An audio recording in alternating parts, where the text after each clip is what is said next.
Let's get into the games, Nels, from round four. Why don't you get us started? We started off with the Hurricanes versus our boys, the Waratahs. The Hurricanes taking this 24-17. Kenny Naholo scoring 2 tries on debut, setting for us to see. But there was an amazing matchup of wingers. We had Nadolo, Sevilla, Naholo, Nwanganitawasi, and there was a few tries in this. I was actually quite surprised with Nadolo. He's a big boy. He's getting on in age, but he can still reach his toes to pick up a ball and was fighting hard to get a try himself off a kickoff. So really good to see that from him. But yeah, sadly not going the way of the Tars.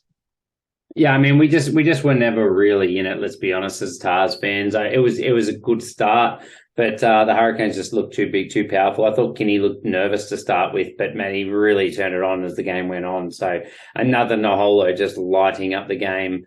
The Chiefs versus the Rebels, the Chefs got it done 44-25. Early on, I thought the Rebels looked really, really promising. They drew first blood. They looked to really have the Chiefs' number. And then the Chiefs, had obviously rested 4 All Blacks or 3 All Blacks. He ended up having Josh Ioane pull out late and DMAC pushed back onto the bench. But they really did roll out a younger side, and it looked like it was going to cost them. But the Chiefs machine did start rolling. I thought Amoni Narawa was in absolutely everything, and that was probably the return of Narawa, and that should be his wing now, I would think, moving forward for the Chefs.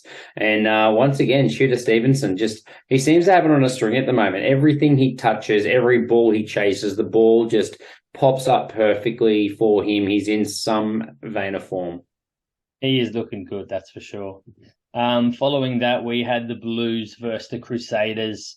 What a matchup, the final matchup of last year. The top two Kiwi teams, as you'd expect. It was the game of the round. Leicester Fainga'anuku scoring a hat-trick himself. Both sides here were going shot for shot early throughout this one until about I think it was the 31st minute mark when Leicester Fainga'anuku scored his 3 in a row. A Jordan Lay yellow card helped push that in the favour of the Crusaders, and they managed to ground out a win with a few players missing. Harry, I think you were talking yourself about the yellows were costly and a few injuries as well for the Blues.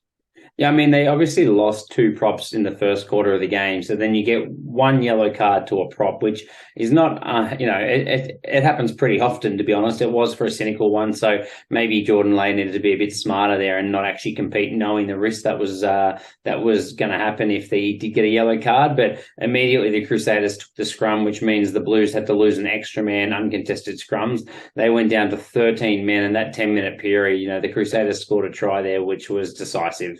And I think that really cost them the match. And to be honest, it's one of those ones where it makes me really frustrated for that rule where you lose a man. I understand the reasoning. You don't want teams to purposely fake injuries and go to uncontested scrums when they're getting pushed around. But this is one of those cases where it clearly wasn't what happened, and disappointing to see them have to lose a man. And yeah, definitely cost them.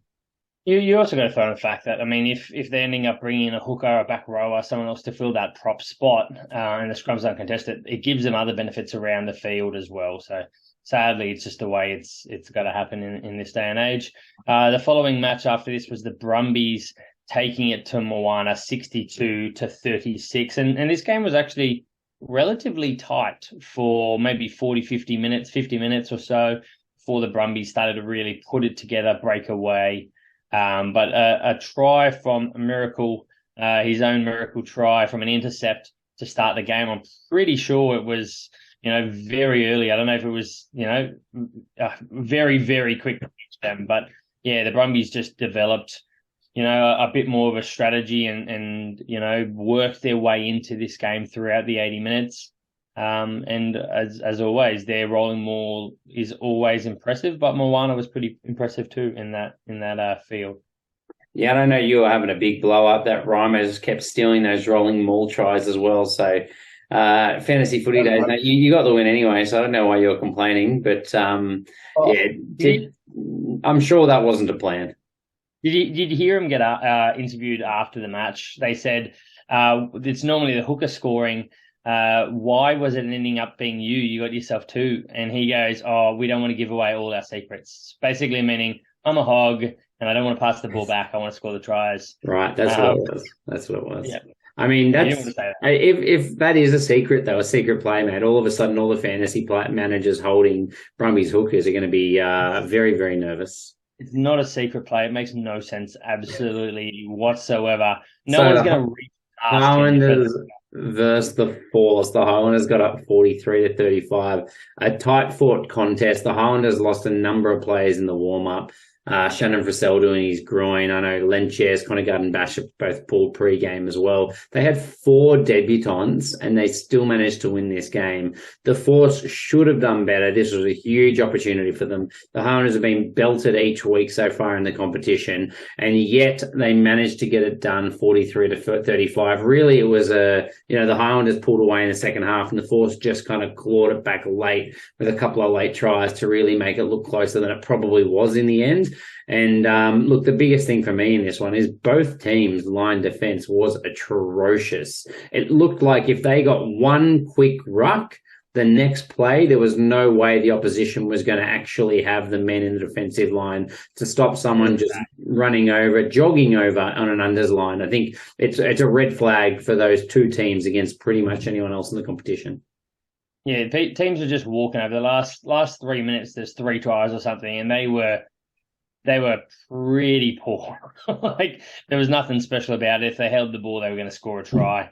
The final matchup of the round was the Reds taking it to the Ndrua 27-24. This was always going to be, I think, a tough one for the Reds, but they didn't really put it together as well as you think they should.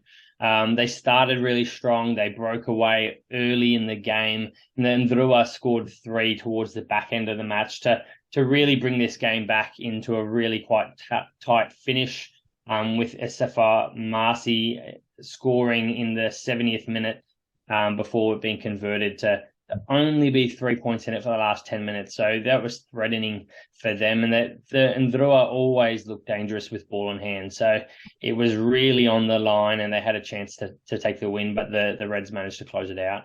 The other thing of this match, sorry?